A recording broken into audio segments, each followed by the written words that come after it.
Pelaksana harian Majelis Jemaat Betania Wasio mengucapkan selamat ulang tahun kepada warga jemaat yang berulang tahun sepanjang minggu yang lalu.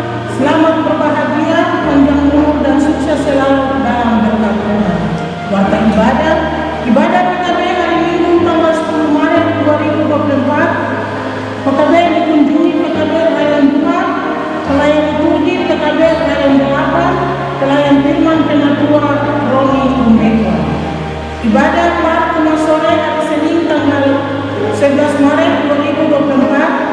Kelas remaja adik yang dikunjungi adik Justin Wabra, pelayan kakak pengasuh dan Musaku. Kelompok Tom dan Peggy Waston, adik yang dikunjungi adik Esra Manarudi, pelayan kakak Nopela Rombobia, kakak Bince Jopari. Kelompok Sopipati Sepui, adik yang dikunjungi adik Dimas Kamsore, pelayan kakak Lydia Awak dan kakak Rosa Baroke. Kelompok Kisah Semul Kene, Maria Papiri, adik yang dikunjungi adik Marcelino Imburi, pelayan kakak Peti Toremi, kakak Rosita Niwati. Kelompok John Marani remaja, adik yang dikunjungi adik Emma Sola Sada, pelayan Semas Amelia Rombewas. Kelompok John Marani anak-anak, adik yang dikunjungi adik Leo Adela Inseri Umbra, pelayan kakak Pina Kabo. Kelompok Kalian Marani Kabolo, adik yang dikunjungi adik Stefani Makamur, pelayan kakak Desi Karwati.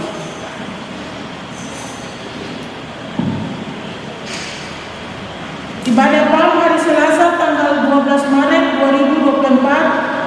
Anggota PAM yang dikunjungi Saudari Willy Rain Barangsana, MC Saudara Manuel Sawaki, liturgi Saudara Ramses, pelayan firman dan syafaat Semas Amelia Rumbewas.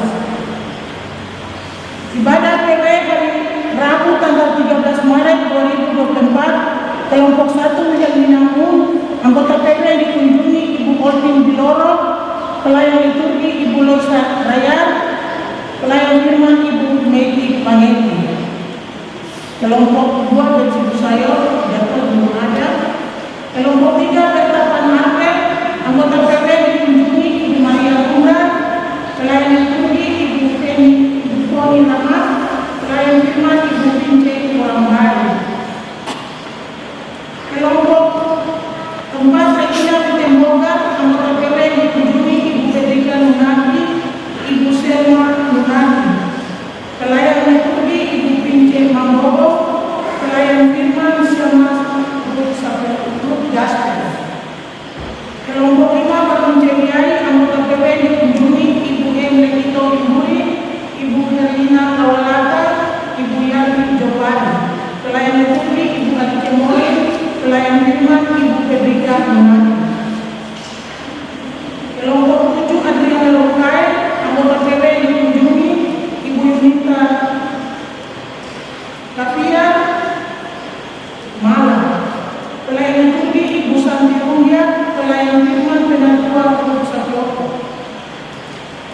Ibadah keluarga hari Jumat tanggal 16 Rayon 1, keluarga dikunjungi Bapak Seterunda, pelayan liturgi firman dan syafaat Penatua Yandi Jopari.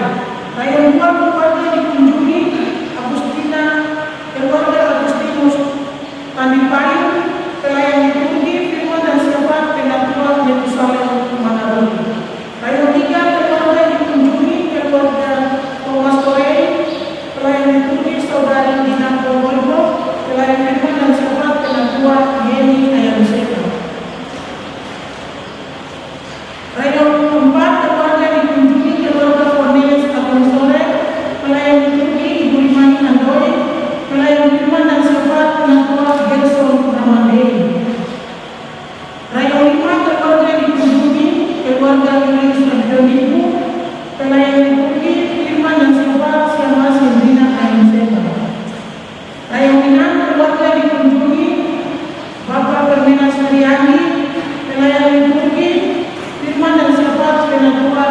Saudara Emil. Saya menuju keluarga dikunjungi keluarga diplomati, pelayan Turki Bapak Jamal Putra, pelayan Firman dan Syafat Skamas Amelia Kumbewas. Pelayan relawan keluarga yang dikunjungi Bapak dan Cik Sada, pelayan Turki Firman dan Syafat Penatua Robert Thomas. Pelayan 9 keluarga dikunjungi keluarga John Biari, pelayan Turki Firman dan Syafat Penatua Anak Sanusiwo.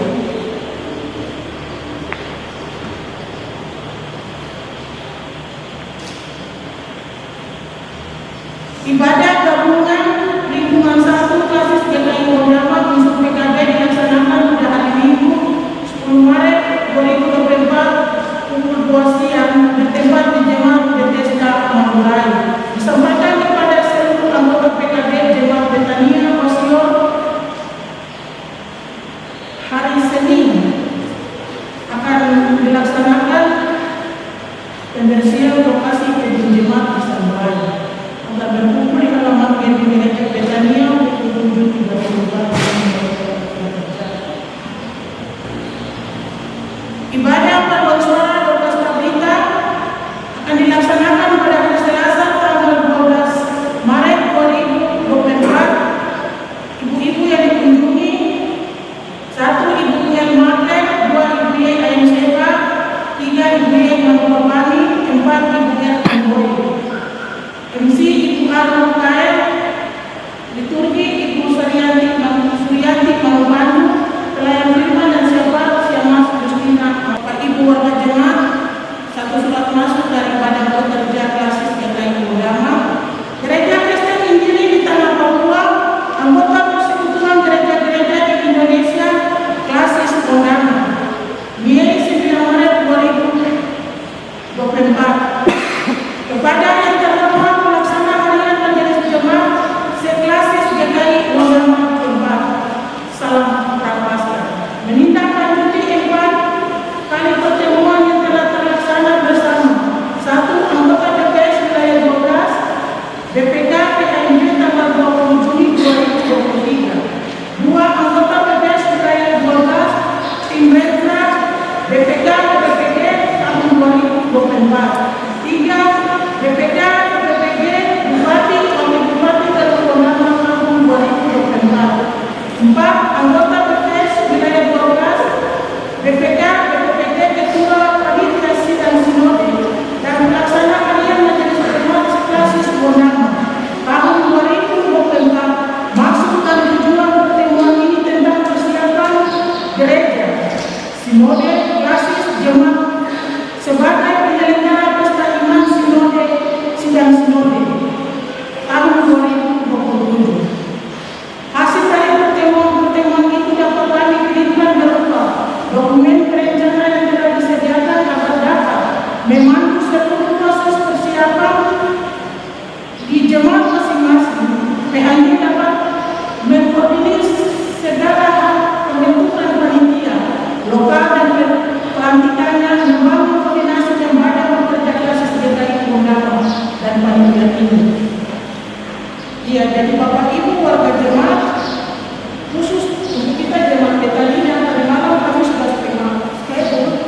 Kita jemaat Betania terima wilayah 1 Jayapura, berarti 11 klasis dan kita jemaat Betania siap untuk terima mereka di dalam jemaat. Dan kita sudah bentuk panitia lokal. Jadi panitia lokal ini belum pelantikan. Ibu Ketua Jemaat ada melayani di Pulau, nanti Ibu kembali kami koordinasi dengan Ibu menyangkut schedule yang sudah dikirim oleh Badan Pekerja Jemaat masing-masing.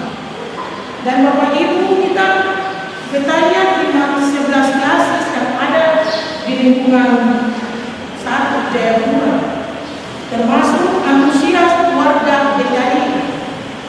Jadi kita terima antusias warga GKI. Kalau schedule yang tadi malam saya pelajari di atas 250. Jadi kita jemaat Betania sudah punya, maksudnya setiap jemaat desa yang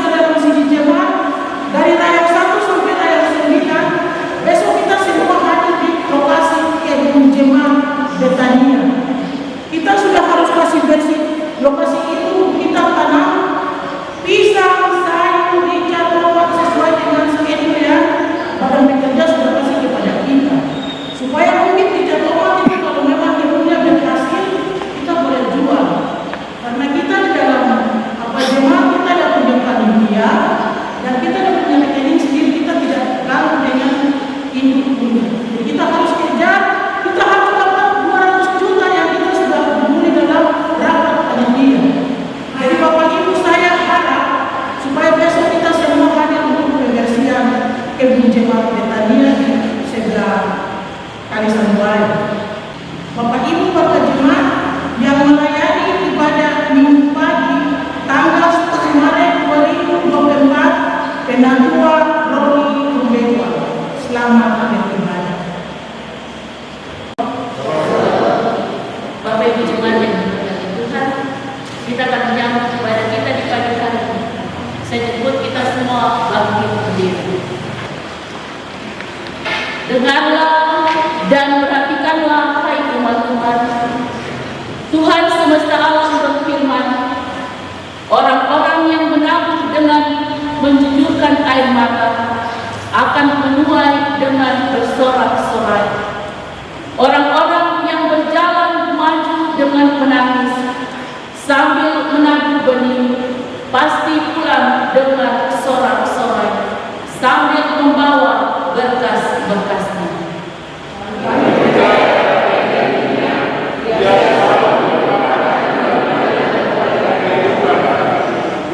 Bawalah seluruh hidupmu kepadanya lewat ibadah di saat ini.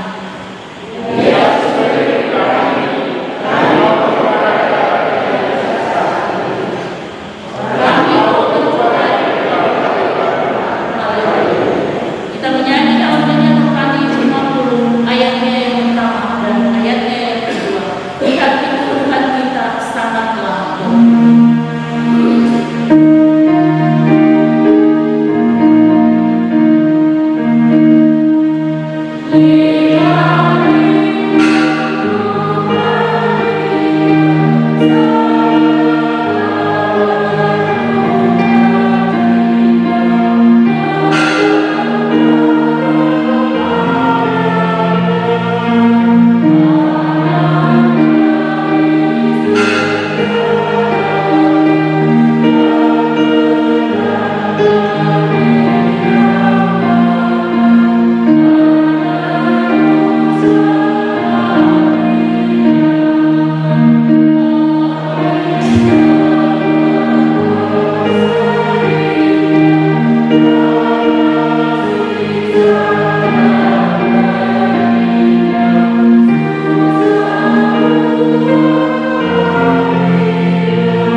Pertolongan kepada kita adalah dalam nama Tuhan yang menjadikan langit dan bumi dan yang tetap setia untuk selama-lamanya dan tidak meninggalkan perbuatan tangannya. Amin. Kasih karunia-Nya menyertai saudara-saudara. Jemaat dipersilakan kembali. Kita akan memuji Tuhan dari dalam nyanyian rohani 49 ayat 1 dan ayatnya yang kedua.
diberi kesempatan pada vokal grup Betania menyampaikan kidung pujian yang sudah disiapkan.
Sepekan sudah kita mendapat kehidupan ini, adakah kita tetap kudus dan menyenangkan hati Tuhan?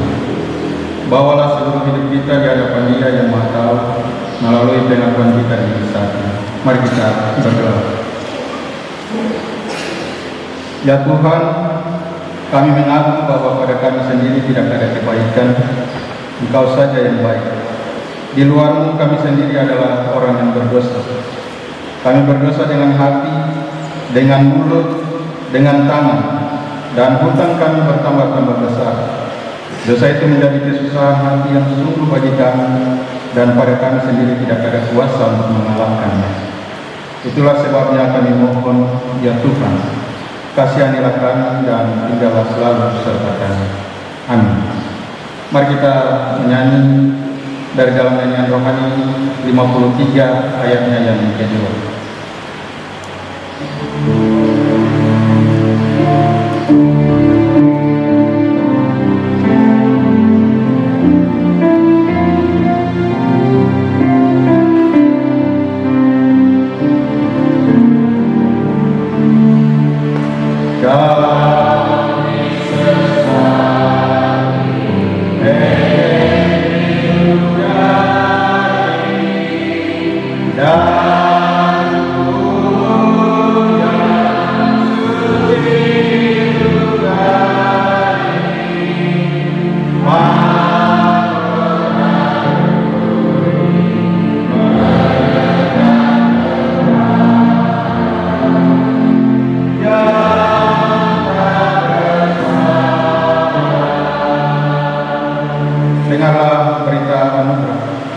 Sebagai pelayan Yesus Kristus, kami memberitakan pengampunan dosa kepada tiap-tiap orang yang sungguh-sungguh mengaku dosanya di hadapan Allah.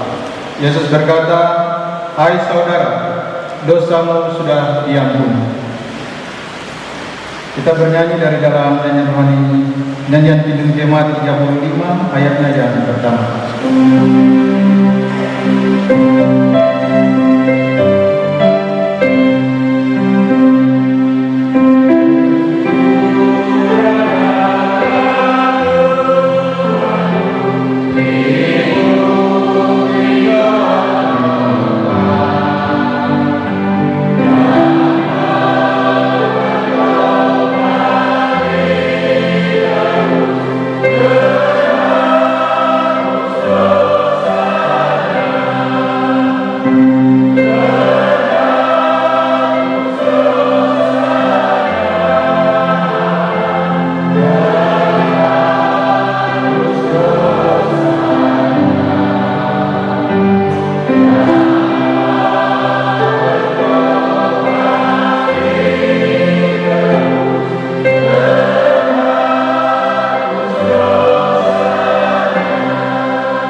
Jemaat Tuhan, dipersilakan berdiri, kita akan mendengar petunjuk hidup baru. Saudara-saudara, hidup adalah anugerah. Dalam menikmati anugerah kehidupan, berjalanlah dalam kehendaknya sesuai petunjuk hidup baru di saat ini.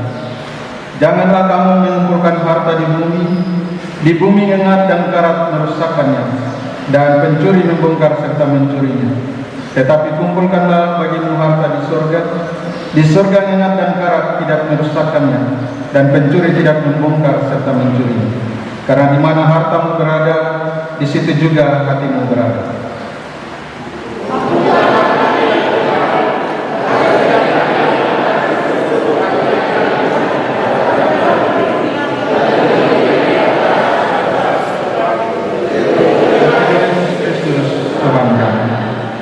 Jemaat dipersilakan duduk kembali.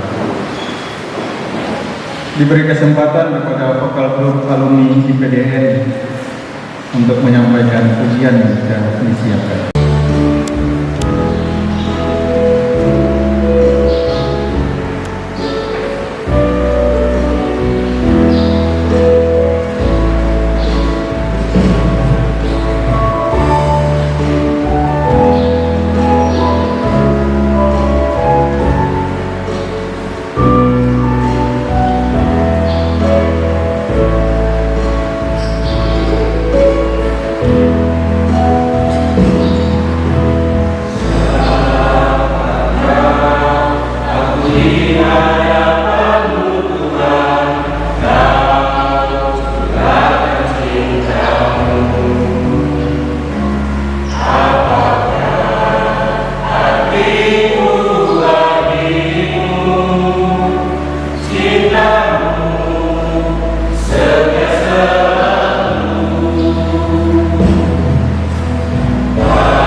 Pembacaan yang sudah ditentukan oleh sinode untuk kita baca dan renungkan terdapat dalam Injil Matius. Matius pasal 26 ayat 17 sampai ayatnya yang ke-25. Matius pasal 26 ayat 17 sampai berakhir pada ayatnya yang ke-25. Sebelum kita membaca dan merenungkan firman Tuhan, mari kita tunduk kepala, kita berdoa mohon tuntunan Roh Kudus. Kita berdoa. Bapa di surga, Bapa di dalam nama Yesus Tuhan yang Juru Selamat kami. Di pagi ini, di dalam peribadatan kami sudah memuji-muji nama-Mu lewat kidung-kidung pujian kami. Ini tiba saatnya kami hendak membaca kebenaran firman.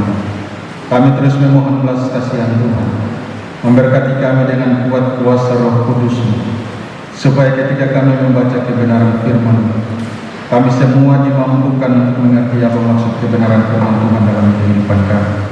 Supaya ketika kami menjalani hari-hari hidup kami, firman Tuhan menjadi pedoman hidup kami. Di dalam nama Tuhan Yesus firman yang hidup, kami berdoa. Amin.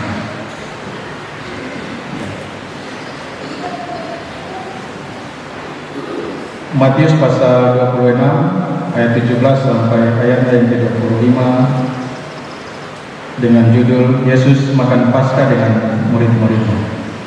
Pada hari pertama dari hari raya roti tidak beragi, datanglah murid-murid Yesus kepadanya dan berkata, "Di mana engkau kehendaki kami mempersiapkan perjamuan Paskah bagimu?" Jawab Yesus, "Pergilah ke kota kepada si anu dan katakan kepadanya, pesan dulu. Waktuku hampir tiba, di dalam rumahmu lah aku mau merayakan Paskah bersama-sama dengan murid-muridku." Lalu murid-muridnya melakukan seperti yang ditugaskan Yesus kepada mereka dan mempersiapkan Paskah. Setelah hari malam, Yesus duduk makan bersama-sama dengan ke-12 murid itu. Dan ketika mereka sedang makan, Ia berkata, "Aku berkata kepadamu, sesungguhnya seorang di antara kamu akan menyerahkan aku." Dan dengan hati yang sangat sedih, berkatalah mereka seorang demi seorang kepadanya, "Bukan aku ya Tuhan." Ia menjawab, "Dia yang bersama-sama dengan aku mencelupkan tangannya ke dalam pinggan ini, dialah yang akan menyerahkan aku. Anak manusia memang akan pergi sesuai dengan yang ada tertulis tentang dia. Akan tetapi celakalah orang yang olehnya anak manusia itu diserahkan. Adalah lebih baik bagi orang itu sekiranya ia tidak dilahirkan." Yudas yang hendak menyerahkan dia itu menjawab, katanya, "Bukan aku ya Rabi." Kata Yesus kepadanya, "Engkau telah mengatakannya." Demikian jauh pasal pembacaan kita hari ini. Jemaat yang dikasihi Tuhan, Hari ini kita sudah masuk di sengsara kelima dari 7 minggu sengsara yang sama-sama akan kita rayakan untuk mengingatkan kita kembali akan kasih Allah yang begitu besar bagi kita, sehingga Ia telah mengaruniakan anaknya yang tunggal sebagai korban tebusan pengganti Bapak Ibu dan saya akan semua kesalahan-kesalahan dan dosa-dosa yang sudah kita perbuat. Sehingga ketika kita menyadari hal ini, kita akan hidup menurut kehendak Tuhan. Sehingga pembacaan kita di hari ini oleh Sinode memberi tema menjadi taat menjadi murid Tuhan. Taat menjadi murid Tuhan. Sebelum kita masuk lebih jauh dalam perenungan kita, saya ingin kita semua melihat beberapa hal menarik dari kitab Injil. Jemaat yang dikasihi Tuhan, di dalam Alkitab Perjanjian Baru terdapat 4 kitab Injil. Dari 4 kitab Injil ada 3 Injil sinoptik: Matius, Markus, Lukas. Mungkin ada yang bertanya, sinoptik itu dari bahasa mana dan punya arti apa? Sinoptik berasal dari 2 suku kata Yunani. Yang pertama sin dan opsis. Sin mempunyai arti bersama, opsis mempunyai arti melihat. Sehingga ketiga Injil sinoptik ini mengartikan kepada kita bahwa isi dari ketiga Injil sinoptik, Matius, Markus, Lukas, dapat dilihat secara berdampingan atau bersama-sama. Dengan kata lain, Injil Matius, Markus, Lukas seringkali menceritakan kisah yang sama tentang Yesus dalam kata-kata yang sama, tetapi dalam jumlah pasal yang berbeda dan seringkali dengan penjelasan yang tidak sama. Dan para ahli sepakat bahwa Injil Markus adalah Injil yang lebih awal ditulis dari ketiga Injil yang lain.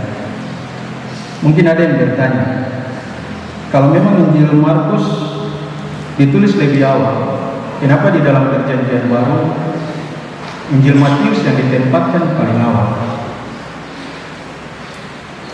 Jawaban yang paling sederhana untuk dapat dimengerti adalah memang Injil Markus ditulis lebih awal dari 3 Injil yang lain. Tetapi kalau Bapak Ibu semua perhatikan cerita yang terdapat dalam Injil Markus, Markus diawali dengan cerita tentang penggenapan nubuat. Penggenapan nubuat Nabi Yesaya yang terdapat dalam Yesaya 40 ayat 3 tentang ada suara yang berseru-seru, persiapkan jalan di padang gurun bagi kedatangan Mesias. Lalu kemudian ceritanya dilanjutkan dengan pembaptisan Yesus. Tetapi kalau cerita di dalam Injil Matius, ceritanya diawali dengan silsilah Yesus Kristus, anak Daud, anak Abraham. Hal ini yang menyebabkan para ahli sepakat untuk Injil Matius ditempatkan di awal Perjanjian Baru. Tapi jawaban ini mungkin juga tidak serta-merta meniadakan pertanyaan yang lain. Mungkin ada yang bertanya atau ada yang berkata bahwa tapi Injil Lukas juga menulis tentang silsilah Yesus Kristus. Kenapa bukan Injil Lukas saja yang ditempatkan di depan, tapi Injil Matius? Perlu diketahui oleh kita semua bahwa bangsa Yahudi adalah bangsa yang sangat ketat di dalam menjaga adat budaya atau tradisi mereka. Salah satu tradisi yang sangat mempengaruhi pola hidup orang Yahudi adalah tradisi patrialis. Tradisi yang lebih mengutamakan laki-laki. Tradisi patrialis ini bukan hanya mempengaruhi pola hidup orang Yahudi, tetapi juga berpengaruh sampai pada penulisan Alkitab. Contoh konkret dari tradisi patrialis yang mempengaruhi penulisan Alkitab saya ingin bertanya untuk Bapak Ibu semua, siapa di antara kita yang tahu nama ibu dari Abraham yang diakui sebagai nenek moyang bangsa Israel? Ada yang tahu? Tidak. Atau adakah yang tahu nama istri Nuh dan ketiga menantu perempuannya? Ada yang tahu? Atau nama istri Lot dan kedua anak perempuan? Saya yakin kita semua yang hadir hari ini tidak ada yang tahu. Karena apa? Karena memang Alkitab tidak pernah menulis tentang nama-nama itu. Lagi pula, Yakub bukan cuma mempunyai 12 orang anak laki-laki. Yakub juga mempunyai seorang anak perempuan yang bernama Dina. Tapi kenapa suku bangsa Israel hanya diakui berasal dari 12 anak laki-laki? Kita juga paling sangat familiar dengan cerita 5 roti 2 ikan. 5.000 orang yang dicatat di dalam Alkitab adalah jumlah laki-laki yang dihitung, tidak terhitung perempuan dan anak-anak. Kenapa demikian? Tradisi patriarkis yang tadi mempengaruhi penulisan Alkitab, sehingga Matius ditempatkan di urutan pertama karena silsilah Yesus Kristus yang terdapat di dalam Injil Matius adalah silsilah Yesus Kristus dari garis keturunan laki-laki, yaitu Yusuf yang diakui secara hukum Yahudi sebagai bapaknya Yesus. Sementara silsilah Yesus Kristus yang ditulis dalam Injil Lukas adalah silsilah Yesus Kristus dari garis keturunan perempuan, yaitu Maria. Kenapa silsilah ini penting untuk ditulis? Supaya Alkitab mau kasih tahu untuk kita bahwa benar bahwa dalam keberadaannya sebagai manusia, Yesus adalah anak kandung daripada Maria. Saya pikir Bapak Ibu tidak harus terlalu heran dengan tradisi ini, karena tradisi ini tidak beda jauh dengan tradisi orang Papua. Coba perhatikan orang Papua kalau duduk di para adat menyelesaikan sengketa hak wilayah, pasti yang dari garis keturunan laki-laki dianggap lebih layak untuk berbicara daripada yang dari garis keturunan perempuan. Dan Bapak Ibu jemaat yang dikasih Tuhan, dari keempat kitab Injil pasti ada bagian-bagian penting yang ditulis sebagai inti atau dasar iman kita. Bagian yang penting yang ditekankan oleh Injil Matius adalah Kristus digambarkan sebagai raja. Sementara Markus, Kristus digambarkan sebagai seorang hamba. Lukas, Kristus digambarkan sebagai manusia sejati. Berbeda dengan ketiga Injil sinoptik, Injil Yohanes mau kasih tahu kita bahwa kalau Matius menulis tentang Yesus digambarkan sebagai seorang raja, Markus menulis Yesus digambarkan seorang hamba, Lukas Yesus digambarkan sebagai seorang manusia sejati. Yohanes mau kasih tahu kita hari ini bahwa selain digambarkan dalam ketiga Injil itu, Yesus itu adalah Allah itu sendiri. Yesus adalah Allah itu sendiri. Itulah bagian-bagian yang menarik yang dapat disampaikan untuk kita. Saya harap sampai di bagian ini Bapak Ibu bisa menyimaknya dengan baik dan menjadi pegangan untuk kita. Kita kembali ke dalam pembacaan kita. Di dalam Matius pasal 26 ayat 17 sampai 25, dan apa saja yang mau disampaikan untuk kita melalui pembacaan ini. Jemaat yang dikasih Tuhan, pembacaan kita dikatakan bahwa pada hari pertama dari hari raya roti tidak beragi atau yang disebut Paskah, seperti yang dijelaskan Lukas pasal 22 ayat 1. Murid-murid berkata kepada Yesus, "Di manakah Engkau hendak kami mempersiapkan perjamuan Paskah bagimu.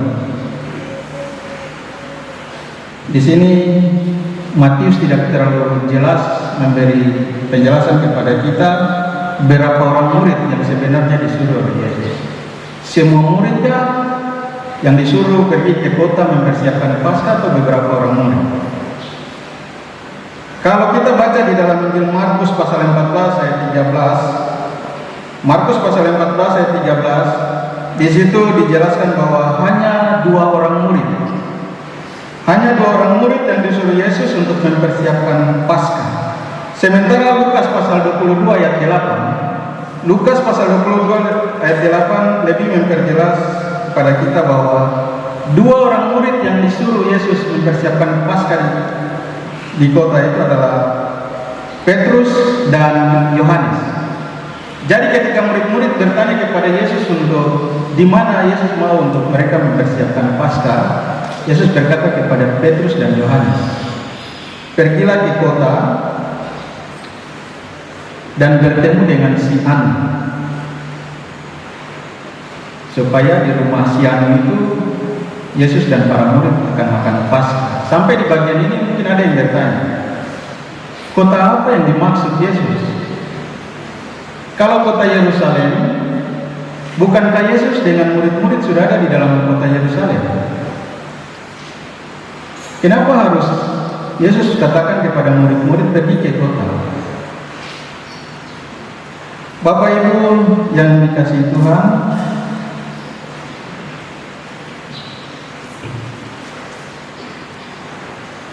Hari Raya Paskah adalah hari raya yang sangat sakral bagi bangsa Yahudi. Sehingga di dalam menyambut sampai merayakan Paskah, seluruh orang Yahudi yang ada di berbagai pelosok daerah akan datang ke Yerusalem. Yerusalem akan penuh sesak dengan orang-orang, sehingga Yesus dan para murid lebih memilih untuk tinggal di luar kota. Sampai di sini mungkin ada yang bilang itu cuma alasan yang Pak Depan sampaikan, mungkin ya, hanya asumsi. Tidak Bapak Ibu, Pak Depan tidak menyampaikan sesuatu menurut apa yang Pak Depan mau. Alkitab sendiri yang kasih tahu kita. Lukas pasal 21 ayat 37, mari kita baca. Injil Lukas pasal 21 ayat 37. Coba kita baca.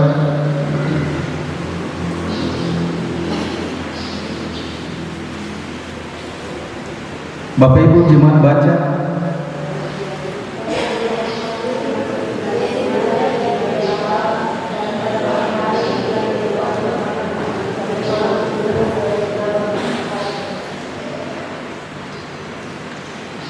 Lukas pasal 22 ayat 39.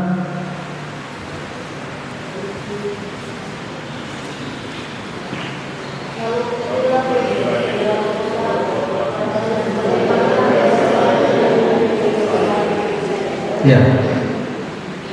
Jadi tidak ada salahnya kalau Yesus menyuruh Petrus dan Yohanes pergi ke kota untuk menyiapkan Paskah bagi mereka. Karena memang posisi mereka sedang berada di luar kota, karena kota Yerusalem penuh sesak, mendapatkan penginapan itu susah. Dan ketika Yohanes dan Petrus selesai melakukan amanat yang disampaikan Yesus, di malam hari Yesus dan para murid datang ke tempat yang sudah disiapkan, lalu mereka sama-sama makan Paskah. Ketika mereka makan Paskah, Yesus berkata kepada murid-murid bahwa di antara mereka ada yang hendak menyerahkan Dia.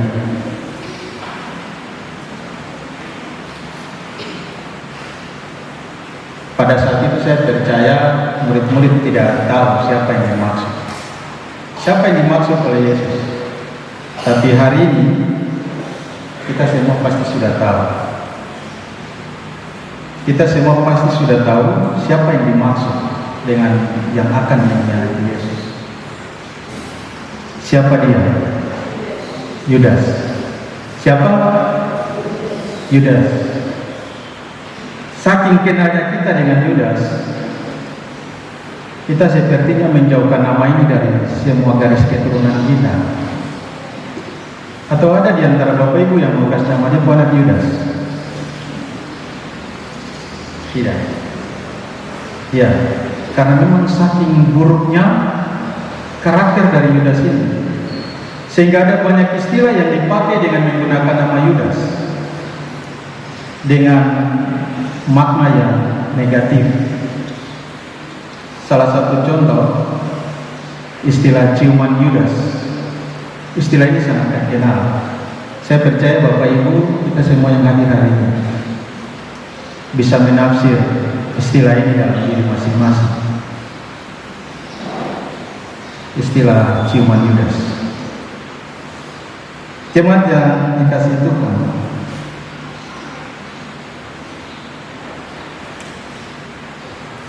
cerita selanjutnya, ketika dengan sedih murid-murid menjawab kepada Yesus, "Siapa orang?" "Bukan saya, bukan saya." Tahu? Yesus bilang, "Dia yang bersama-sama dengan aku mencelupkan tangan ke dalam pinggan ini, dialah yang akan menyerahkan aku." Lalu Yesus lanjutkan kalimatnya, "Memang anak manusia akan diserahkan menurut apa yang sudah tertulis tentang dia. Tapi celakalah orang yang menyerahkan anak manusia ini. Lebih baik dia tidak dilahirkan."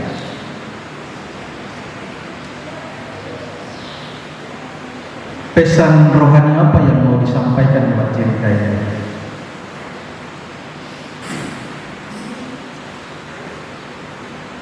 Saya ingin bertanya kepada Bapak Ibu, teman-teman usia pelayanan semua.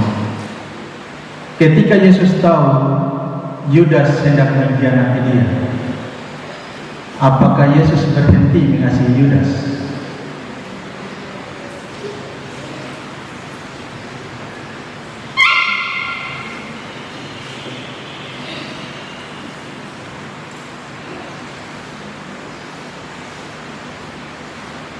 Yesus berhenti mengasihi Yudas atau tidak? Berhenti? Tidak. Yesus tidak berhenti mengasihi Yudas. Yesus tetap mengasihi Yudas. Cerita ini dicatat di dalam Injil Yohanes. Yohanes pasal 13 ayat 1 sampai 15. Yang tidak dicatat dari 3 Injil sinoptis. Yesus membasuh kaki murid-murid setelah mereka makan Paskah. Dan kaki Yudas pun dibasuh oleh Yesus, menunjukkan betapa besarnya kasih Yesus kepada Yudas. Kasih itu juga Yesus nyatakan dalam kehidupan kita sampai hari ini. Kasih yang agung Yesus nyatakan bagi kita sampai hari ini. Pertanyaannya, apa respon kita kepada kasih yang paling agung yang dinyatakan Allah kepada kita? Apa respon? Jawaban yang sangat sederhana. Bertobat dan taat menjadi murid Tuhan. Bunyi tema khotbah kita hari ini. Taat menjadi murid Tuhan. Apa yang perlu kita taati? Yang perlu kita taati adalah perintah Tuhan. Perintah yang mana?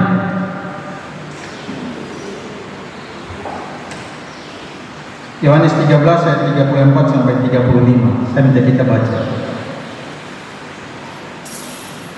Yohanes pasal 13 ayat 34 sampai 35.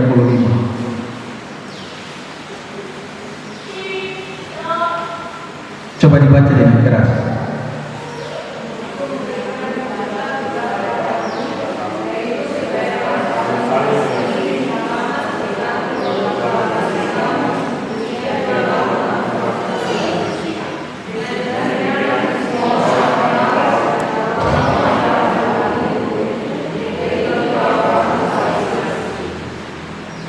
kita disuruh saling mengasihi supaya orang mengenal kita sebagai murid Kristus. Tapi seringkali kita bertindak seperti Yudas. Yudas tahu dan semua orang di muka bumi ini tahu. Dan kita juga yang hari ini ada, kita tahu Yudas salah seorang murid. Iya toh? Tetapi Yudas tidak pernah taat kepada Kristus sebagai seorang murid, sehingga dia mengkhianati Yesus. Apa bedanya Yudas dengan kita di hari ini? Kita hari ini semua orang tahu kita pengikut Kristus. Kenapa? Setiap hari Minggu kita ada di dalam gereja. Tapi kita berubah pada saat kita ada di dalam gereja ini saja. Tapi nanti setelah keluar, kita kembali kepada pola hidup kita yang lama. Lupa semua tentang apa yang disampaikan di gereja. Kita lebih nyaman hidup dalam kehidupan kita yang lama. Ketahuilah bahwa hari ini Yesus sedang menunggu kita, menegur kita lewat Roh Kudus yang sudah ditaruh di dalam diri kita masing-masing untuk bertobat, kembali kepada kehidupan yang benar, kembali kepada kehidupan yang benar. Jadikan diri kita sebagai murid Kristus yang taat kepada perintahnya. Saya akan mengakhiri khotbah saya dengan bertanya, dosa apa yang tidak dapat diampuni menurut Alkitab? Semua dosa dapat diampuni. Dosa apa yang tidak dapat diampuni? Menyangkal Roh Kudus. Roh Kudus sudah ditaruh di dalam diri kita masing-masing. Hari ini kalau kita ditegur untuk bertobat, ditegur untuk tinggalkan kehidupan kita yang lama, hidup di dalam kehidupan yang baru, supaya dituntun oleh Roh Kudus, berlakukan diri kita seperti murid-murid yang lain yang taat kepada perintah Kristus. Jangan berlakukan diri kita seperti seorang Yudas yang tahu dia adalah murid tetapi tidak pernah taat kepada Kristus. Pada akhirnya dalam pembacaan kita tadi katakan binasa. Maukah kita binasa?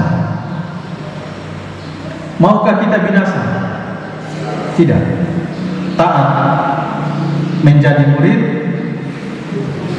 Tuhan. Tuhan Yesus memberkati kita dengan firman-Nya. Bapak Ibu jemaat yang dikasih Tuhan, kita akan memberi persembahan syukur kita. Persembahkan persembahan kita sambil mengingat pengajarannya. Hendaklah dengan rendah hati seorang menganggap yang lain lebih utama daripada dirinya sendiri, dan janganlah tiap-tiap orang hanya memperhatikan kepentingannya sendiri, tetapi kepentingan orang lain juga. Filipi pasal 2 ayat 3 sampai ayatnya yang keempat. Kita bernyanyi dari dalam nyanyian rohani nomor 48 mengiringi persembahan kita.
persembahan pengucapan syukur dan perpuluhan. Persembahan pengucapan syukur yang pertama, tanpa nama, berdoa atas berkat Tuhan dalam kehidupan. Yang kedua, pengucapan syukur tanpa nama. Yang ketiga, pengucapan syukur dari saudari Lani Misiro atas ulang tahun tanggal 9 Maret genap berusia menjadi 24 tahun. Pengucapan syukur dari keluarga Agus Bongoibo. Doakan anak Adriel Salmon Oriek Bongoibo yang pada hari ini tanggal 10 Maret 2024 genap berusia 2 tahun.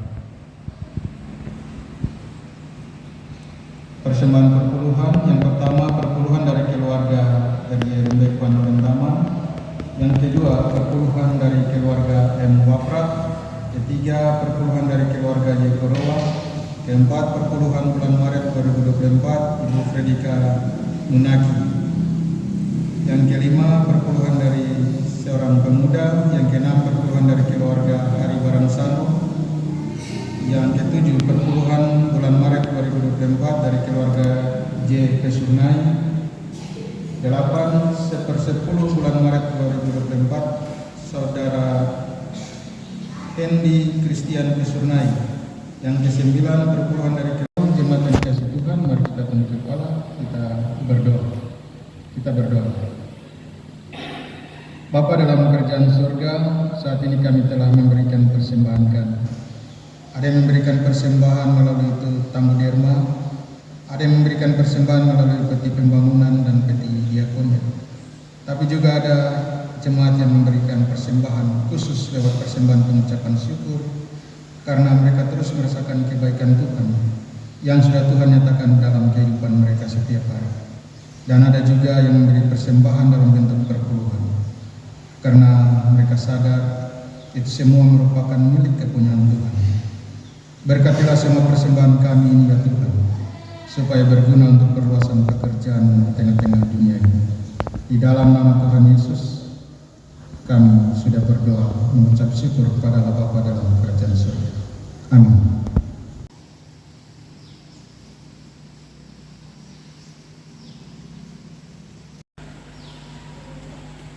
Sidi jemaat dipersilakan berdiri.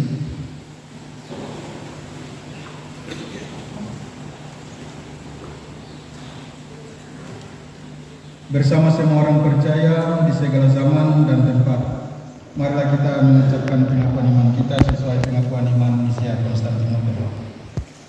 Aku percaya kepada satu Allah, Bapa yang Maha Kuasa, Pencipta langit dan bumi, segala yang kelihatan dan yang tidak kelihatan, dan kepada satu Tuhan Yesus Kristus, Anak Allah yang tunggal, yang lahir dari Sang Bapa sebelum ada segala zaman.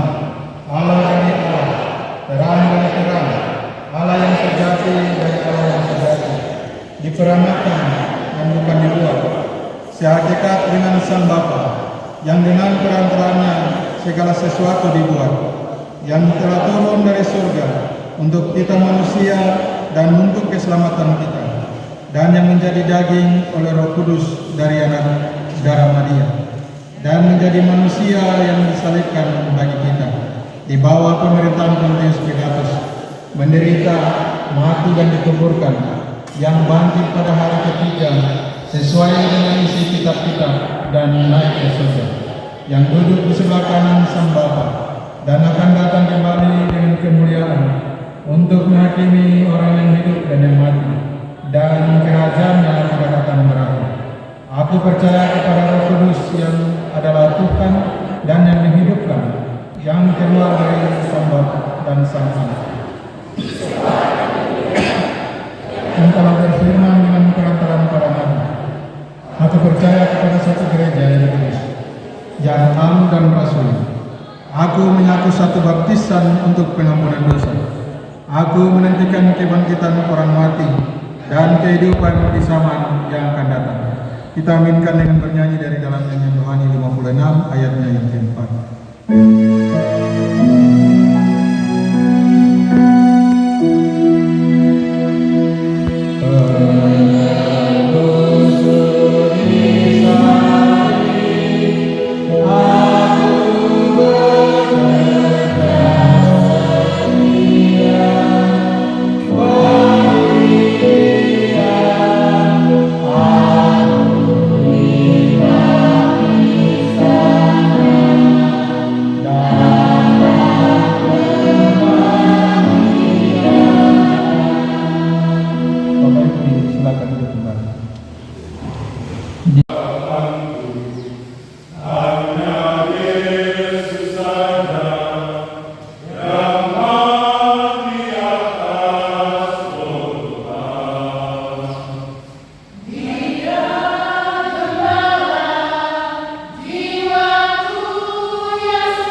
Kita masuk dalam syafaat.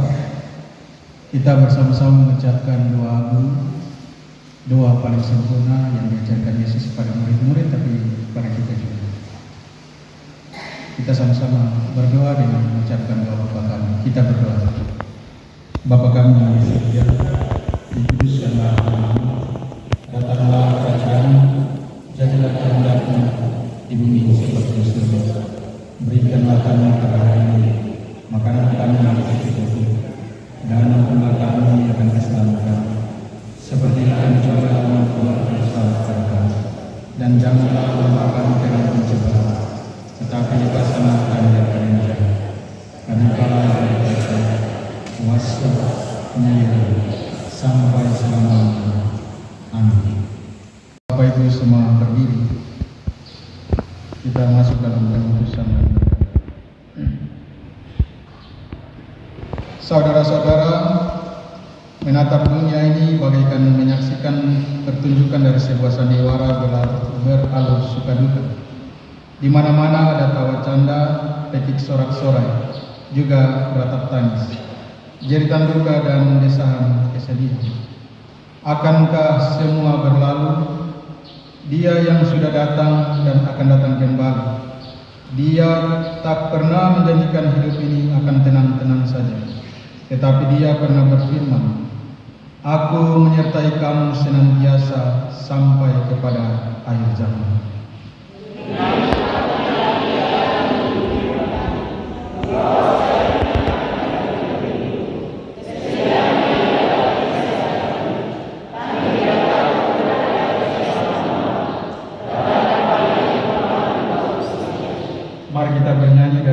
dengan jemaat 361 ayat 1 dan ayatnya yang ketiga.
Terimalah berkatnya serta pergilah dalam penyertanya ke tengah-tengah hidup dan kerjamu. Tuhan memberkati engkau dan melindungi engkau. Tuhan menyinari engkau dengan wajah-Nya dan memberi engkau kasih karunia. Tuhan menghadapkan wajah-Nya kepadamu dan memberi engkau damai sejahtera.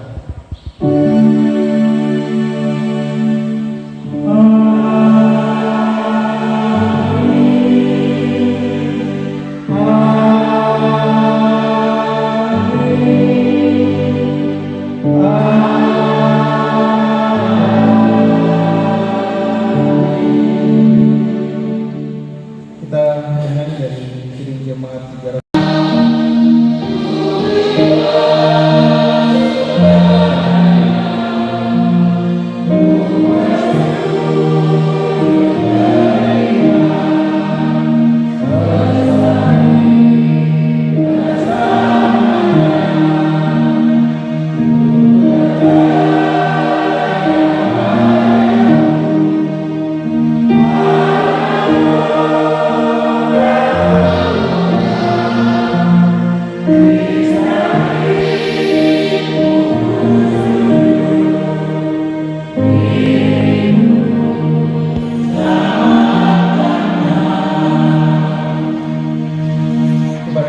Selesai, shalom, selamat hari Minggu, Tuhan Yesus memberkati, jemaat silakan duduk kembali. Selanjutnya kembalikan kepada Ibu Sekretaris Rumah.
bagian dalam ibadah malam.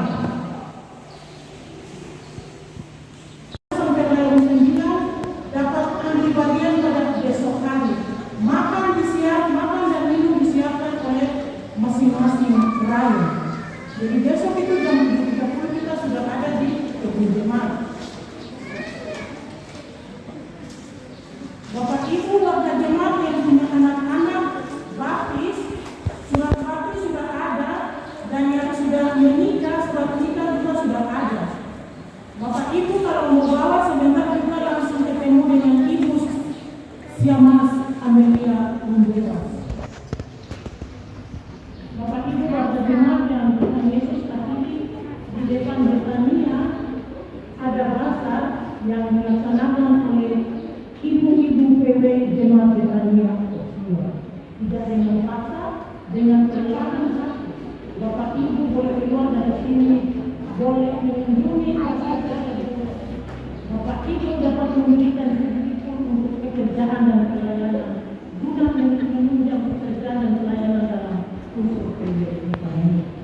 Pada hadiran kita yang mengikuti ibadah Minggu 10 Maret 2024, laki-laki dewasa 65, perempuan dewasa 83, anak laki-laki 37, anak perempuan 50. Jumlah kita mengikuti ibadah Minggu pagi berjumlah 235. Kita berikan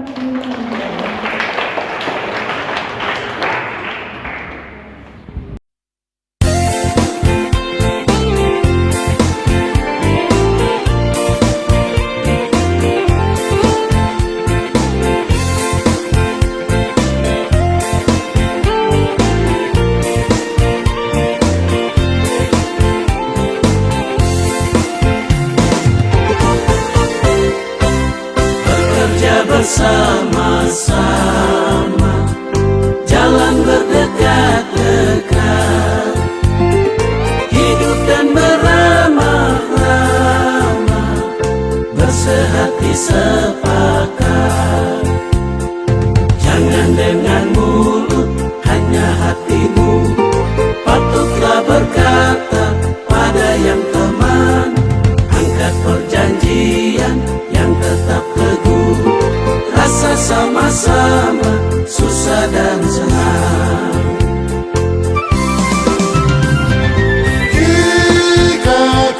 Jika kamu mau untung banyaklah, jangan hidup jauh hanya jadi sehati bekerja.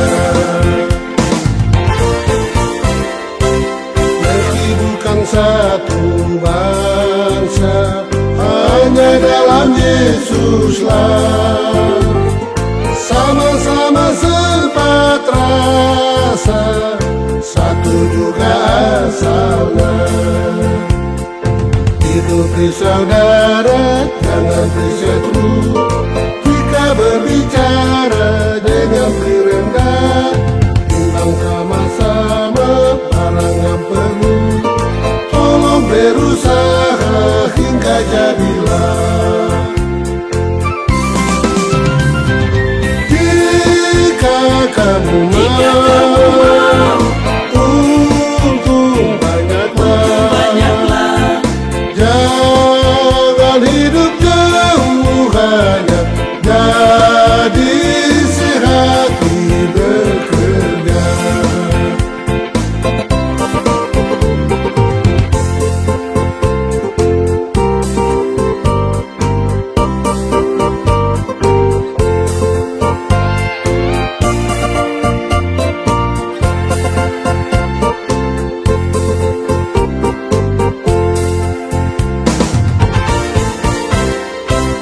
Kerja Tuhan bukan mudah, dan lembarannya pun berat. Bagi dirimu yang sudah rasa amatlah penat, hanya jikalau sehati bekerja, satu tolong lain, rajin dan kerja. Barang yang berat pun jadi ringan, mau menjadi segenap.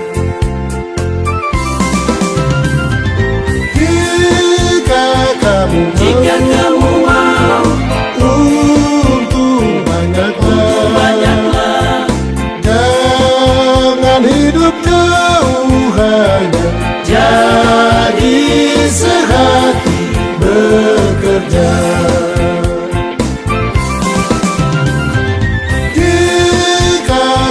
Jika kamu mau untung banyaklah, jangan hidup